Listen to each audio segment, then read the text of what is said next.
Welcome to the WISE TV Forum. I'm your host, Rikki Ragland. In this episode, we'll discuss the controversial issues swirling around faith, race, and politics in America. We've assembled a very distinguished panel of clergy members and religious leaders who will share their perspectives on various topics: race in the media, the shadow of neo-McCarthyism in today's society, and building bridges among religions in the community. We promise you a very exciting conversation and discourse as we discover where we are, reach back to see where we've been, and what the future holds for us all.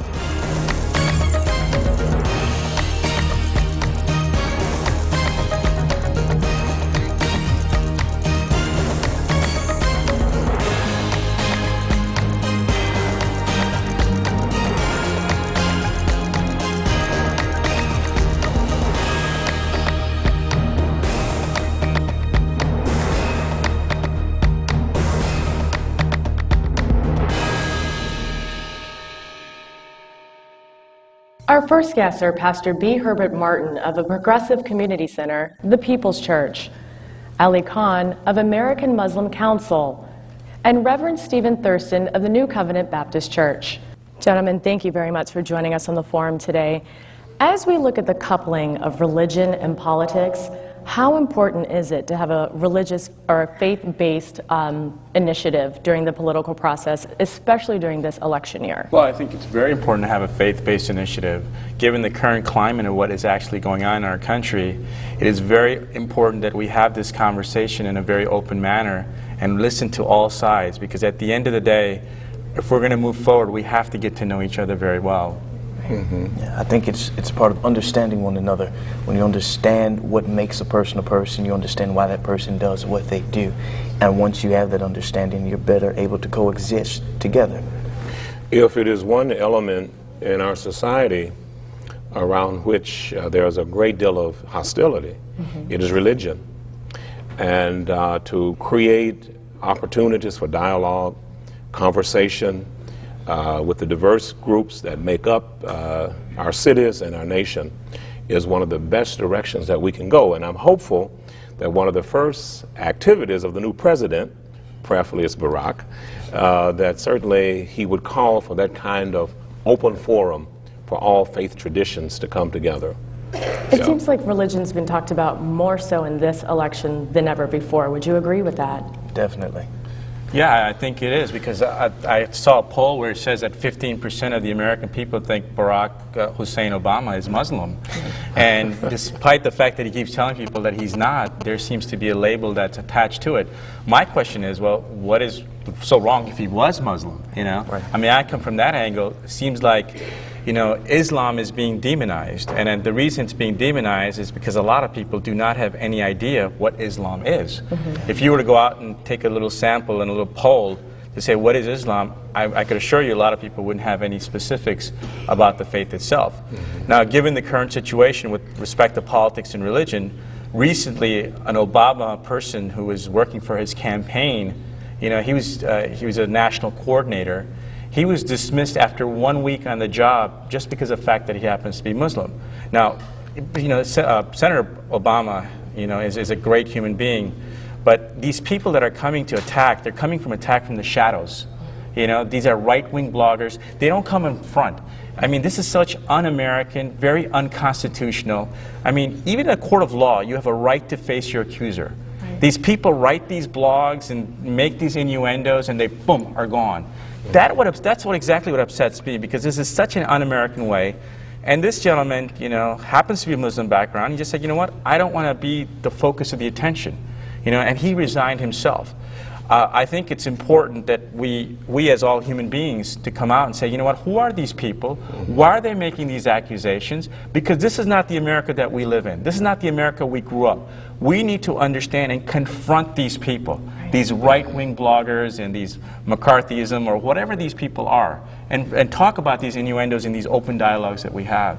You know, since 9/11/01, religion has surfaced. I mean, whether we want to talk about it or not, it is staring us in the face. It is the big elephant in the middle of all of our rooms. And the question that to demonize any group, you know, whether it's Native American, or whether it's Islamic or Jew or Christian, is immoral, it's wrong. Now, what we have allowed to happen that within Christianity, and I think this is where we need to take more responsibility, within Christianity, we have allowed the, quote, religious right to define the religious agenda, you know, for us. And we need to create opportunities where we can do the educating, Right. where we can do the sharing and the dialogue such as we are doing here. And it just happened to be interesting. I'm not sure. Are you African American? Yeah, What are that's you? what people say. But You're a good mixture. You're the good diversity. Right. my wife claims I have every kind of mix in me, like Barack Hussein Obama. There. But I think that's the beauty. That's the beauty of it, and that is the diversity, and that I think African American Christians, in particular, have a responsibility to help lead this dialogue and this conversation on religion and race. Right. And I think that's important, tying into what both of you gentlemen said, is as we face this new generation, this MySpace generation, we're more used to, as I'm in that age group, we're used to diversity. We were born into diversity. We don't have the issue with it. And the older guard, the older regime, wants to act as if they never saw this day coming.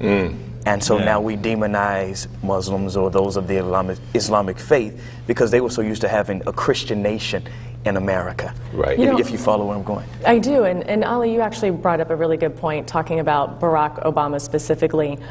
Many people question, what is the difference between a traditional, or what people deem traditional, Middle Eastern Muslim and a black Muslim living in America? Well, there is no difference. Islam is universal. The message is the same. When I go to the mosque, you know, I don't know who I'm going to pray next to, whether it's Indonesian, Malaysian, African American, Caucasian. The beauty of Islam is, in my opinion, there is no racism in Islam. And I think Malcolm X repeated the same thing. You know, when he went to do Hajj, he was taken by the diversity that exists and the brotherhood that exists between all nations, all groups, all types of people. When I go to the mosque, I don't look at people whether you're white or black or yellow or whatever. You know, we're practicing a common faith. And tying it back to, you know, again, prior to 9/11, Muslims were ignored in this country. Definitely. You know, we were just living our lives, and there would be, nobody even would care if your name was Ali or Muhammad Ali or whatever. Now, I rarely find people that are actually using their names because of fear. That's the climate that we live in now. You know, Muhammad has become Mo. Ali's become Al, you know, because it's fearful. You know, people are walking away and they're just practicing in silence. And this is not what this nation is about. This is the nation where you can worship freely. You know, that's the beauty of this nation. And what has happened is Muslims are being driven underneath and practicing in silence and away from situations. And that's unfortunate because this is the greatest nation on the planet, but your freedom of worship is being actually taken away. Yeah, you know? And we cannot ignore the role of politics and government, you know, in this whole discussion. And media. Yeah, and the media, most definitely, which is a part of our discussion, is that government leaders, political leaders, literally came out and demonized by calling certain populations evil, and labeled Islamic followers, whether they call it some kind of Islam, militant Islam, or the whole connection was that Islam is a violent, murderous religion. Why? But on the other side of this, you know, and it's amazing that within Christianity, you know, we are the ones who practice racism and bigotry within the church. Yes, sir. So we've got problems, you know, that we need to address within our own context between blacks and whites. 11 o'clock on Sunday morning is one of the most segregated hours, you know, in this nation. So the issue of racism is alive and well within the construct of the church. You raise a very good point. How comfortable would I or somebody else feel if we were of a different religion or of a different race coming into the churches or mosques of each one of you? We have white members at our church. We've had white members at our church. And to be honest, it depends on if I'm preaching or if my dad is preaching. Yeah. And again, it's a generational thing. Right. Older generation, they had a certain perspective and viewpoint. Younger generation, more open, more willing to dialogue and to have conversations and to accept other people's viewpoints and beliefs. Yeah, very similar to Reverend Thurston. We are at Progressive, whites, blacks, and it's a diverse house. about 7 different languages, spoken in our congregation. So it's a good mix. They'll be right at home. Whosoever will is the invitation, right? Whosoever will, let them come. See, the thing is, we have to move beyond what we say to each other. We have to tolerate each other. It's not that we're tolerant, we have to accept each other. Yes. You know what, at the end of the day, we're all human beings. Okay? That's a very good point, if I may interrupt, because I always say, I'm not here to be tolerated, I'm here to be respected. Yes. And there's a big difference between tolerance and respect. So go ahead. Absolutely. And I think, to me, this is a critical point, to be out there, to learn from each other, to know where we've come from, and all it does is raises the respect. When you don't have that, that's when isolation takes the place, and some, strange behavior may happen. Just to, illustrate one point, a lot of the Muslims have felt after 9/11 that this has become a war on Islam, because of all the things that have taken place. Guantanamo Bay, Abu Ghraib, Afghanistan, Iraq, and all the different countries. In the meanwhile, if you look at today, what's happening in Russia and Georgia, our current president looked in the soul of this man, and he said he's a good person. Well, there's a conflict that's happening at this situation right now. Muslims are hoping that this war that's come down their throat after 9/11 stops, because we are Americans. We are a fabric of this country. We love this country.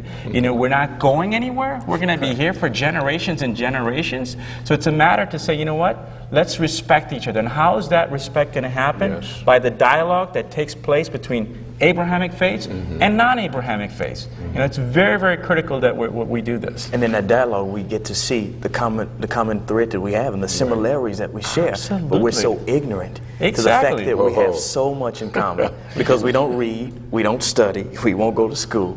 We won't read the Bible except for Sunday morning when the preacher says open up, and take the time to really see how much the Bible and the Quran have in common. Yeah, someone told me that if you think education is expensive, try ignorance. Ignorance is worse. It costs. And It's I very tell you, costly. and then you find political leaders, government leaders, and religious leaders who are ignorant of the fact that they're ignorant, and they promote their ignorance for education, for information, and so we got a problem. But other thing I wanted to say was that the labeling, this labeling we tend to do. Right. We tend to label people, label populations, label nations, and our government leaders take ease in calling folks the axis of evil. The axis of evil, and beginning to identify where those people are located on the globe. And anyone showing up in the U.S. from those nations are looked at in very strange ways. And so this labeling is something we need to stop. Labeling, fear factor, the government has used those tools to keep the public in a very fearful position. And I hope the public does get educated and learns these issues so they can make correct judgments and decisions going forward. It's interesting. The three of you are sitting up here, very diverse, 3 different religions, can agree on many things. And obviously, you're taking that message, carrying it out into the community. So what are each one of you doing within your churches and within your mosque to really help spread this message of unification? What are some of the community programs that you're working on? I believe that education, teaching, can never do enough of it. And especially because our adults need it. We need to do the adult educational piece. However, significant to this is our children and our youth. To get to the high schools, the elementary schools, the high schools, to make diversity education a part of our Sunday school curriculums and our day-to-day activities. So I don't think we can educate enough. And one of the things I would love to do, which we have not done yet, is to pick up the symbols of the different faiths. When we see the star and the crescent, what does that really mean? How do we interpret that? How do we understand, for instance, the word Allah? Among many Christians, we think that's an idol god. They don't know that there are Arabic-speaking Christians who call God Allah. As well. So these kinds of things to educate people. Education is key. Yes, I very think much. To answer your question directly, I work with 2 things. One, in interfaith work, is an organization called Children of Abraham. All right, this organization is the churches and the mosque got together about 4 years ago, formed an organization called Children of Abraham, And what we do is we collect medical supplies from hospitals that discard them and send them to poor countries around the world. We host events at churches and at mosques. We got to know each other so well. There's such close friendship that's come about, and there's going to be a dinner in October for that. So that is one way we could, instead of arguing when Jesus God or prophet, let's leave that for the day of judgment. Let's come together for the work that needs to be done. For instance, let's taking care of the poor people out there, the poverty. That's an important issue. The second project that I'm involved with is called the Abrahamic Faith Foundation. What we do on a monthly basis, we do a text study. We study each other's scriptures, the Torah, the Gospel of Jesus, or the Quran, and we find passages. For instance, Abraham, Moses, and compare it to like in the Quran. Identical about the history and who they are and so on and so forth. That has gotten people to know each other very, very much because we consider Christians and Jews people of the book and have tremendous respect. You know, Jesus is loved in the Quran. It's mentioned 37 times. There's many different verses that pay such great respect to Jesus. And I think Christian people think that we're just saying that just to be nice. No, it's the truth. Right. You know, it is the truth about our love for Jesus and Moses and Abraham and the people that are in the book. You know, so it's important that people get involved in these two initiatives where they can increase their knowledge and actually help out solving an issue. Yeah, and I was saying education, teaching, training, but there's one other word I want to add, and that's exposure. We need to just expose ourselves, expose our youth and our children to people who are different. Go to the mosque. Absolutely. Go to another neighborhood, another community. Understand a different language. Get exposed. There are 14 world religions in Chicago. That's it? Most of us. It's probably more. Oh, okay. Well, you know, there are some more. And also of different generations as well. Right, so. And so this whole idea of just exposure, experiencing people who are different, learning their language, learning no more than saying hello, or how are you, or thank you in somebody else's language opens up great doors. So this exposure piece is an important part of educating our folk as well. We need more time. And we'll have much more coming up after the break. Stay with us.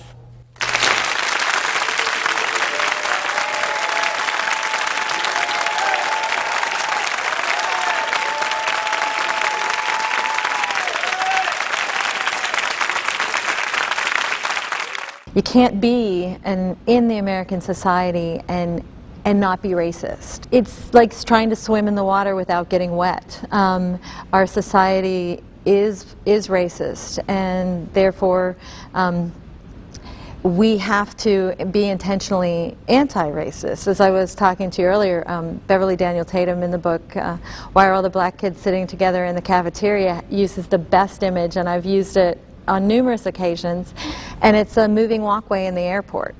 And she says, even if you feel like you're standing still and you're not doing anything overtly racist, you're being taken along by the racist culture. And what you have to do in order to even just stay in the same place is to turn around and walk back in the other direction. You have to be intentionally anti-racist in our culture in order to just be, you know, not be swept along by the current. The first step of our really making any serious change is just recognizing that that's a fact. Just the process of, you know, colonization and how we dealt with Native Americans and slavery and all of that history just doesn't go away if we say that we're going to treat everybody equally. And that's great. That's a good starting point. But we have to live in the society and with the cards that we've been dealt with. And so we need to be, I think, especially aware of the ways in which race pervades all of the institutions in our society.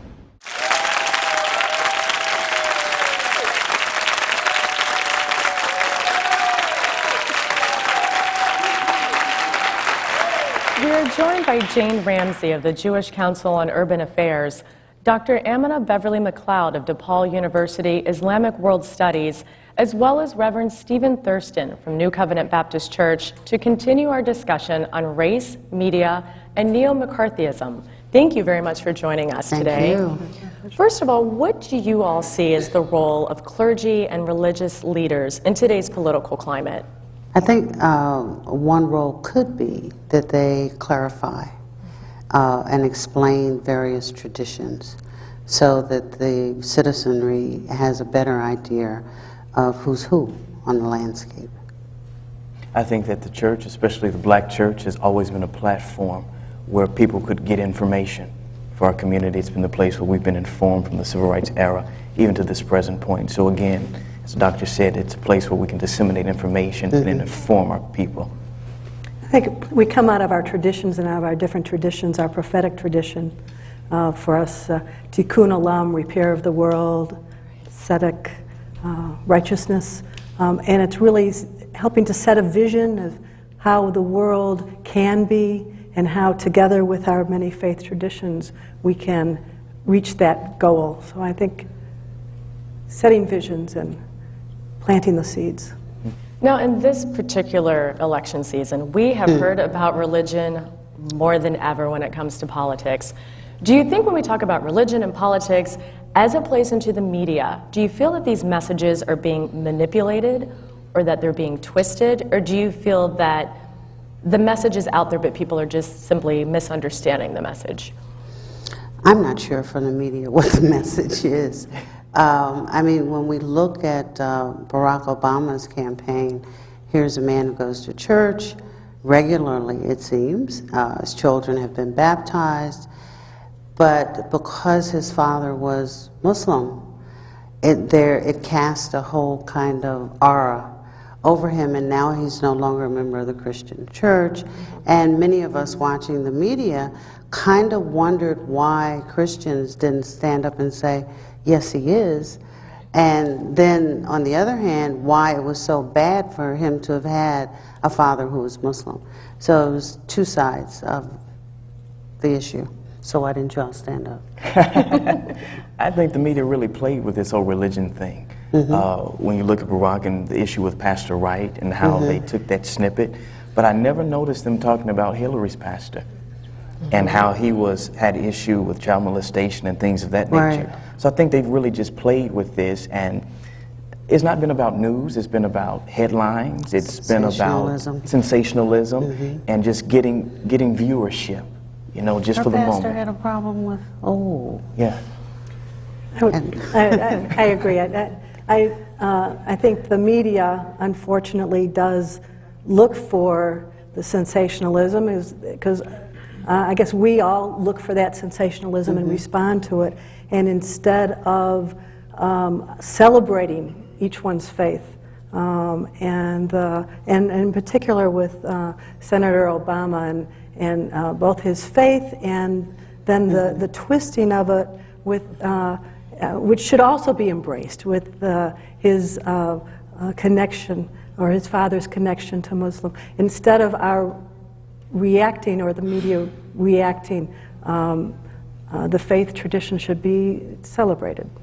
I think this was a prime opportunity for us to have this national conversation about religion, because you had so many religions in the mix when you look at all of the candidates who initially ran and announced that they were going to run for presidency. Prime and perfect opportunity.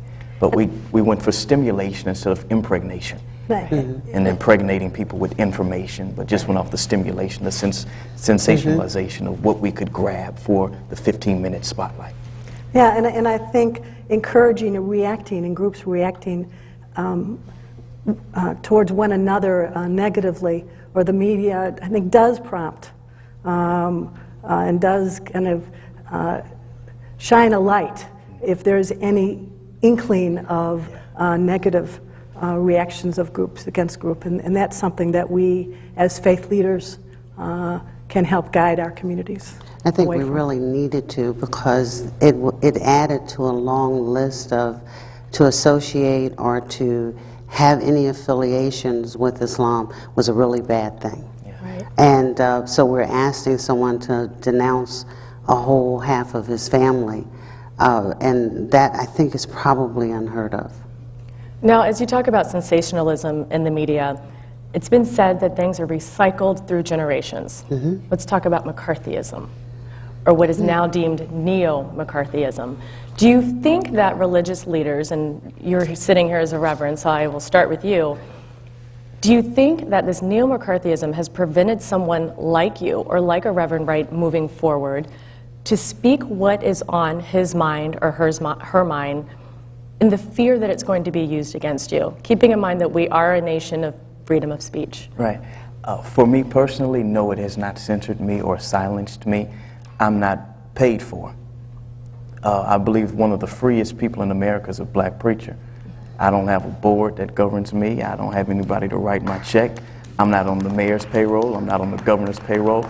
And so I'm free to express myself. But for many, I believe that they have been silenced and censored and are afraid of what they have to lose.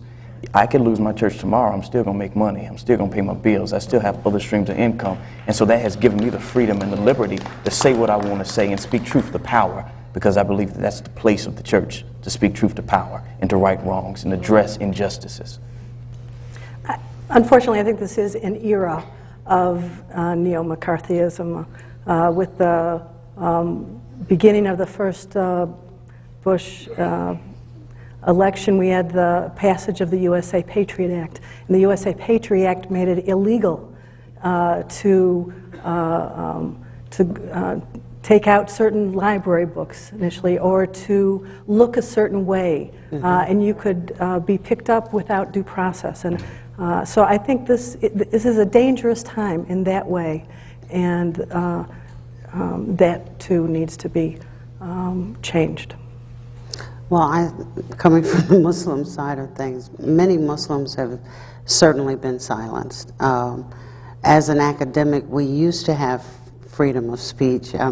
It's being encroached upon in serious ways, and the latest bill that the government passed is directed expressly toward Islam and Muslims. So if what they're asking citizens about is, if you see someone who prays more often, or someone who didn't wear a scarf, put on a scarf, or someone who puts on a kufi, immediately call the FBI. And things like that are shutting down the community. Many of the communities, especially of Arabs and South Asians, are overrun with FBI agents, some of whom kind of think it's silly too, and are working to talk with members of the community, others who find this the best job going. So there is, imams are also, like you, not paid. Most of them volunteer their time to come in for a little bit of time on Friday, but increasingly to be Muslim, to be a friend of Muslims, is a real problem. And McCarthy, the neo-McCarthyism, as you call it, I think that's a great term, neo-McCarthyism is alive and well. And it is functioning much like it did in the 40s. Right. What we haven't gotten to yet are the Senate hearings that shut it down, which would be a good thing. Very good points that each one of you is making. Now that we've put race, religion, and politics on the table, how are we going to bridge the gap? We'll talk about that coming up after the break. Stay with us.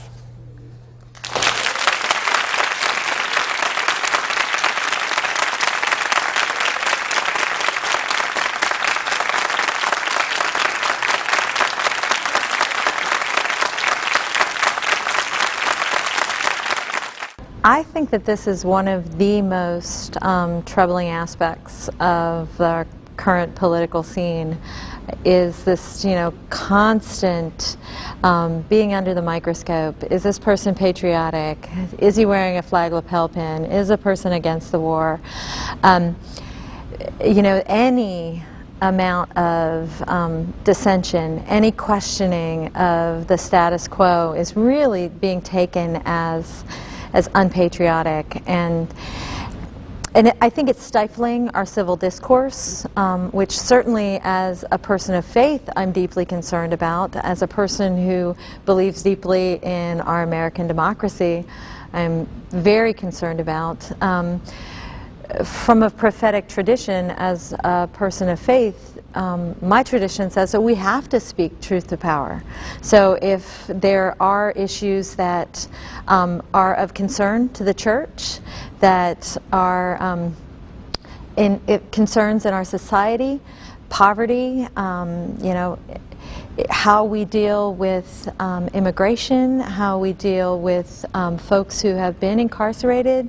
All of these issues are religious issues for us, and are as well as political issues. From a religious tradition, from a Christian tradition, we need to be able to speak the truth in that context, and question and ask questions and examine if the road that we're on is the right one for us to be on, is the moral road, is the ethical road.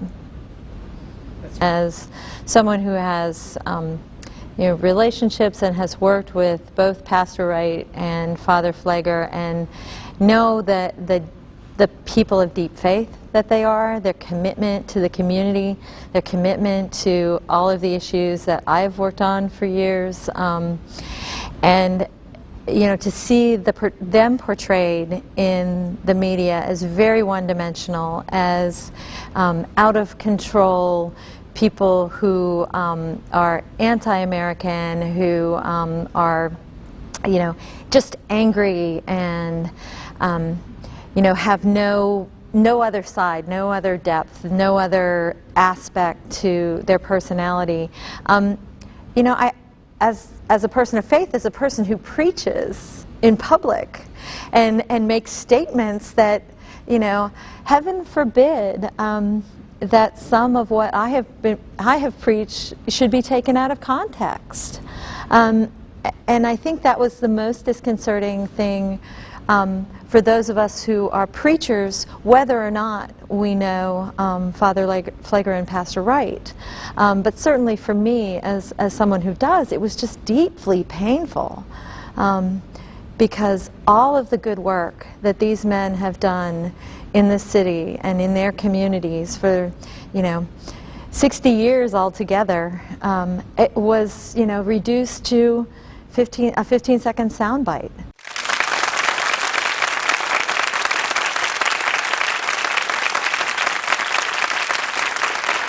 Welcome back to WISE TV Forum. We have invited Rabbi Andrea London of Beth Emet the Free Synagogue in Evanston, Pastor Darren Whitehead of Willow Creek Church, and Dr. Ghulam Honan Haida, a C of American Islamic College, to discuss the role of the clergy for social change. Thank you very much for joining all of us here on the forum. Let's talk about building bridges. What do you think, in today's day and age, is the most effective way to build bridges across race and religion? Well, I think that leaders of faith have a disproportionate responsibility to lead and disproportionate influence. So one of the most effective things that I've seen, or at least actually had the privilege to be a part of, is churches from different races coming together and having experiences together. Several years ago, my church, Willow Creek, together with Salem Baptist Church on the south side of Chicago, took a week-long trip. The leaders from Willow and the leaders from Salem took a week-long trip and basically followed the life of Dr. King. And it was a powerful, powerful education time. Not just education of what happened, but it was an experience, and the forging of relationships was really very powerful. And the outcome of that has been ongoing partnerships and ongoing initiatives, serving and relationships that have really formed. It's been great. I agree with Pastor Whitehead that I think that getting to meet each other, to know each other, is very, very important.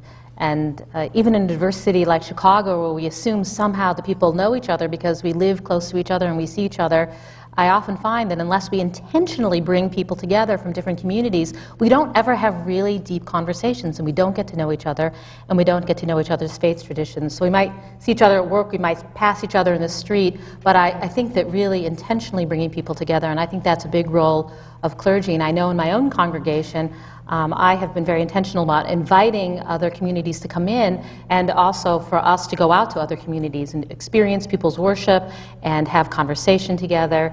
In our community, we've been doing it for a long time with the churches, and now more recently with the mosques in the area as well. And I have found those experiences to be very gratifying, and I usually find that people never want to leave when we have those conversations, because people are hungering to understand. People see images on the media, and they don't know how to make heads or tails of various religions and races and people from different countries, and they come to me and they say, we want to meet people, we don't know people, we don't understand, and they don't understand us. And so I think that the more that we can get together and intentionally say, hey, we are different, we share a common humanity, but let's figure out where we have those similarities, and let's also explore the differences we have as well, are very important experiences we need to be creating. And as clergy, we have to do it, as I said, intentionally, not just accidentally bump into somebody.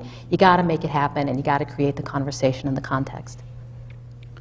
Religious leadership basically is required, and it has been always the case that they stand for those who are out of the bond, or who are left out. And that is that when religious leadership comes forward to invite the people into their place of worship and bringing the people in. One of the greatest experience in Chicago, which we started in 1986, it was the first time that a Muslim Islamic Center, at Muslim Community Center through the American Islamic College, we invited the first time the Jewish, the Christian, and the people of other faith during the month of Ramadan to break the fast together. Today, after 25 years, it has become one of the greatest traditions of iftar dinners. Today, hardly there is any Islamic center which during the month of Ramadan does not invite the neighboring Christians and Muslims, and particularly, of course, the cardinal is always invited, and it has become a kind of tradition now. The second thing I would say that in the same way, that when you bring in the people of different faiths into your place of worship, then you create a sensitivity. You also create a common knowledge that usually when we do not see, do not visit, do not attend each other's worship services or the liturgy or the lectures or the places, we don't see it, we basically consider as ourselves strange. But when you go there, then we start defining ourselves with commonality. One of the important, I think one of the most challenging issue for modern world today is that for a long time in history, we always define each other through the differences. I think the challenge at the time has come that we should start looking at each other, defining one another through the commonalities. And the commonalities come when you all come together in the worship place and participate and share and care for one another. Now, you mentioned Ramadan and having to celebrate it with people who are not Islamic, and I know that the Anti-Defamation League also does the Seder, where it's the blacks and Jews together, and you're talking about putting this ball in motion and kind of not forcing it, but making it happen. At what point, just as with Ramadan, it's now an expected tradition, right. The Seder, it's now an expected tradition. At what point do you just let that ball go in motion? I think that we have to wait and see, but I don't think that we are there yet.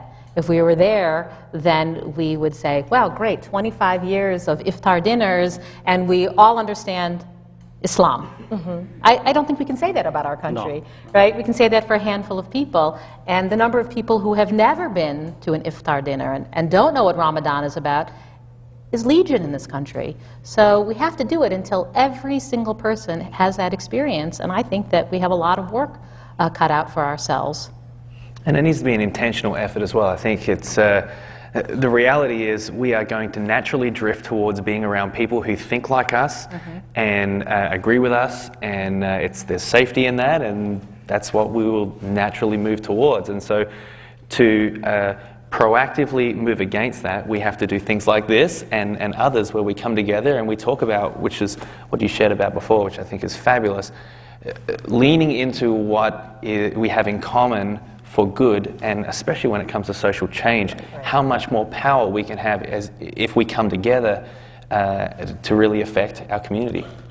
Taking the mosques and churches and the synagogue and the temples together to initiate a social project, or to do something which basically brings all into the same common good and common, you could say, common justice.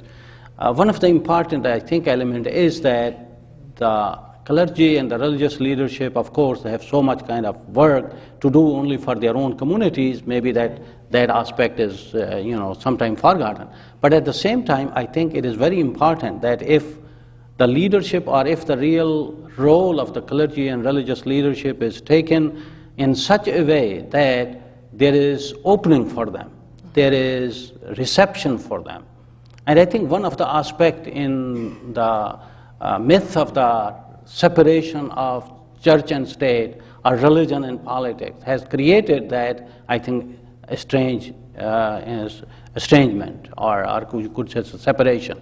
But once we understand that politics does not mean, or religion is not, when we say that religion and politics are connected, it does not mean that you are politicizing the religion or you are religionizing the politics, but basically you are part of the society and you are leading the society and taking the society or calling the society back to the universal religious moral issues and values.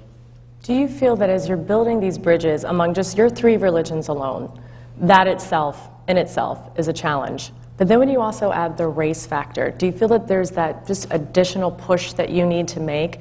Because you're not only building a bridge from this religion to the others, but you're also having to build it within your church, within your mosque, within your temple, with the racial makeup of each of those. There's no question. I mean, it's another layer of complexity. I know that even within Christendom, there is a real segregated church. And we have only made early inroads in our little world of trying to unite that. And it's not just Caucasian and African American, it is with the Hispanic community as well and the Asian community. And in lots of ways within our church, we're trying to do our best to have representatives of different groups so that is a picture of who we are. The synagogue still is a very homogeneous kind of place. We have much less diversity in terms of race. Not that there's none, but I would say that we don't have as much diversity in terms of race within the community. So I think that we find that we actually exist much more, in some ways, in a homogeneous bubble, and so we don't get, in some ways, to practice what it means to create bridges, build bridges with other communities within our own community. I think that we face much more in our own community issues of various ages and about how people of different ages look at these issues within our society. And I think that is a very big challenge, and it's a very big challenge as we talk about building bridges with other communities. I find that the young people, for example, in our community are very eager, and as soon as we say we're going to do things with a mosque or a church, they're right there and they're leading and they're in the forefront. Last year, for example, we invited people to come for our Friday night worship service, and we had 20 Muslim teenagers show up from the mosque. And it was amazing. We had more teenagers come to the event than we had adults to a worship service. Now, that is very strange, because usually you think of more of adults coming to a service, but when it comes to the issues of interfaith and of understanding people of different classes and races, our youth are really leading the way. And I see that as really where we have to build the bridge in our community, is when the young people say, hey, we have to do this, and the old people say, wait, and they're the ones who are fearful. I see the young people really bringing that energy and enthusiasm, and it's really very gratifying. And I think that's where we have to build those bridges within our community, is bringing along the older people to say, oh yes, we can do this, and we don't need to be afraid of the Christians, we don't need to be afraid of the Muslims or the African Americans or whoever it is that we don't know. The experience of the youth or young people basically starts from the schools and colleges. And when the different diverse communities and different people of different races start going into the schools or into that and interacting so the relationship starts from the elementary school, the school system and all that. And it basically brings up then, along with that, you could say that tradition. For the Muslims, basically, this mosque or the place of worship has been always a place of universal unity. And that's the reason, basically, we Muslims are facing the first time the question in our whole history of our tradition to be the member of a particular mosque. Okay? Traditionally, every mosque is considered as the house of God, and there is no membership needed. In the whole Muslim world, you go, there is really no membership. The community which basically lives close by will build the mosque or take care of the building, but congregation and going at 5-time daily worship prayers or any time going into the mosque are open 24 hours and you go there. And of course, with urbanization, with the city problems and all that, now are coming into that area. But usually it used to be the place which is always open and always embracing, always receiving. And in America also, still, we have a lot of mosques in which you will find, you go there, you will find the whole universe. You come to, we will like to invite you, you come to sometime to our small, even very small American Islamic College, which is not a mosque, which used to be a chapel when we got that building and transferred into mosque. You will find at least the people from different, at least 50 to 60 different cultures and countries and colors and kind of that aspect. And because there is not a membership in that sense. Now, of course, when they worship together and then naturally there comes the basic natural thing, that the people who are from, like for example, from Pakistan, they will start speaking a different language, the Arabs will start speaking different languages, but the younger people, of course, do not carry on their old languages, they also speak English. So basically there is much more kind of, unity and universality coming in. So even different cultures that each of you is dealing with, even if it is a homogenous group, you still have a different culture that's coming in and really having to appeal to everyone and not letting anybody down. And it seems like, too, the next thing that we would have to do is pass this torch on to the next generation and have that generation help to build those bridges even further. And that's something that we will be talking about as we continue with our forum coming up next after the break. Please stay with us.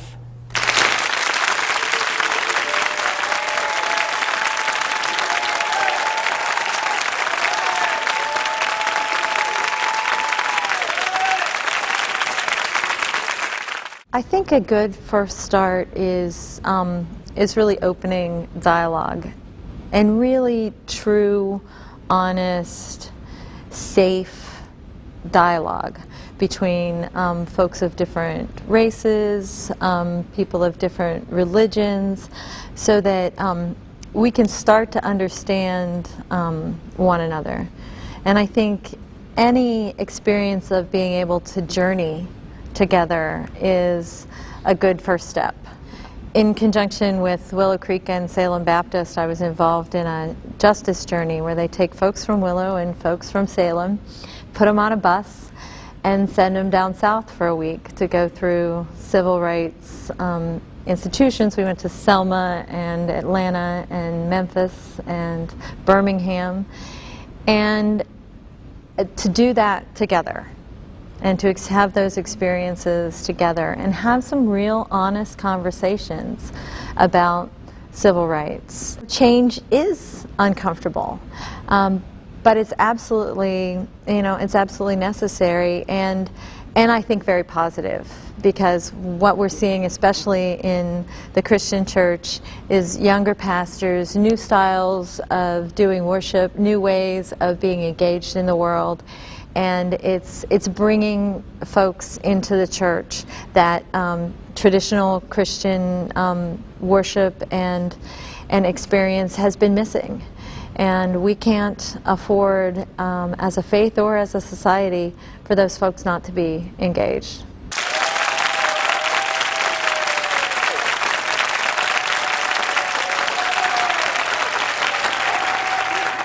We will continue our discussion on building bridges and social change with Dr. Scott Alexander, Associate Professor of Islamic Christian Relations, and Dr. Gilberto Cavazos of the Catholic Theological Union, and Jimani Bates from Wright College. Gentlemen, thank you very much for joining us today on the forum. Thank you. What steps do you think clergy and religious leaders can take to really make a difference in social change in our community today? I would imagine, at least from my own experience, that modeling is probably the best thing that we can do. I used to work in a parish before I began to teach seminarians, and used to try to bring together the groups that were interested in social justice plus the groups that were interested in devotional practice that many times wouldn't even talk to each other within their own church. So in the modeling process, I began to visit both of them in earnest, began to invite people from both groups to visit with me and to lead those in social practice, in practices of prayer, and to lead those who were big into prayer in practices of social change. That's what I found to be the most effective, is modeling and invitation. Good point. And within that, I would say that one of the central teachings in so many religious traditions is the fundamental dignity of the human person.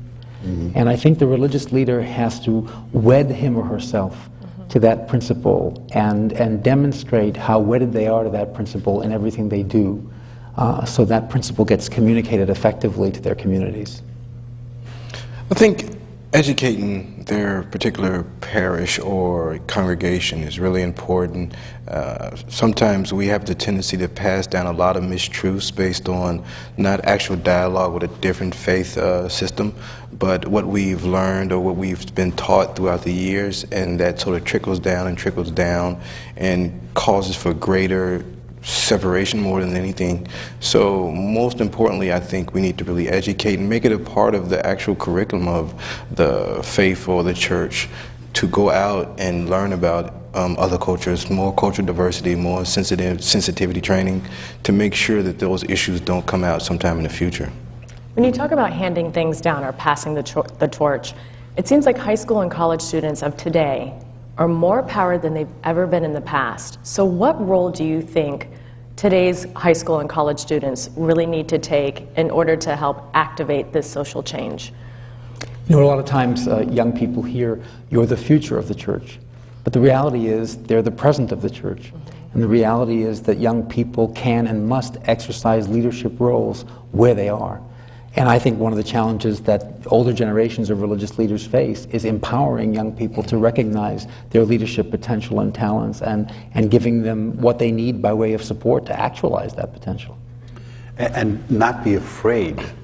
I found in parish ministry a lot of times when the youth began to really take ownership of, we are the church today, not tomorrow, that some of the older leaders would be afraid of losing power, afraid of having to share responsibility, afraid of the new generation and what they might be doing.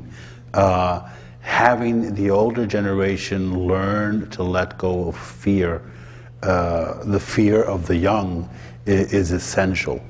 And the young also have to learn to let go of the fear of getting involved. I think there seems to be sometimes, like he said, that fear, especially with what the youth brings. Is it progressive, but is it a loss of core traditional values? That happens to be a lot, you know, with different things like hip hop and the green movement. People worry about, you know, what exactly are they bringing to the table. I think on a lot of stances, they will step out and take leadership positions. They just want to make sure that it's going in a clean direction, and sometimes if it differs small, just a little bit against what the rest of the church is doing, that seems to gives them room for a lot of negative feedback. You know, is he taking the church in the wrong direction? We don't want to really, you know, there's a lot of issues that we don't think that the church should stand for, and because everything is evolving and changing and everything is becoming more diversified, sometimes that causes the whole institution as a whole to change. Now, you just mentioned a term that a lot of people are hearing, the green movement, or somebody's going green. How has that affected religion in terms of the green movement and religion together? On a huge level. I think really it encompasses that. We would think as religion as far as being one of the largest or the oldest structured environment it is, but with everything again becoming so diversified, the sort of green movement has sort of encompassed that, is because that's what the actual green stands for. It's pretty much void of gender, it's pretty much void of race, it's pretty much void of faith. Not that those things are not consistent within it. But with the young people, the dynamic has changed so much that they've grown to live with one another in cohesion for a common purpose that seems to be shared by everybody. You know, there won't be any races here, there won't be any faiths here if we don't really make some strong stances, and they sort of stick hold to that and keep going with it. Sounds good. Gentlemen, thank you very much for joining us on Wise TV Forum tonight. Obviously, acting locally will really affect social change globally. God willing. Thank you. I want to thank all of our guests for coming tonight, and I hope we have offered you a new perspective on these important issues and have paved the way for a new round of dialogue. We all traveled different roads, but we're going to one destination. That's the destination of peace, respect, and understanding. Thank you.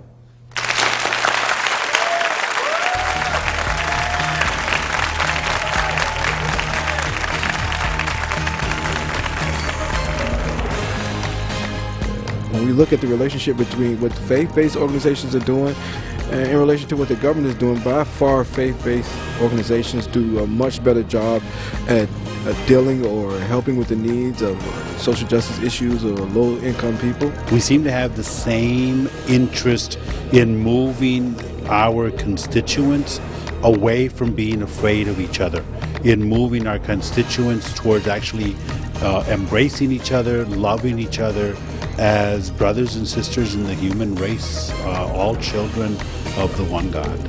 I think we had a good dialogue, good conversation, got the opportunity to hear others' ideas, viewpoints, and perspectives, which helps all of us together. Once we know what somebody else is feeling, how they're thinking, what they believe, we can then come back to the table and see how we can work together, what similarities we have, what differences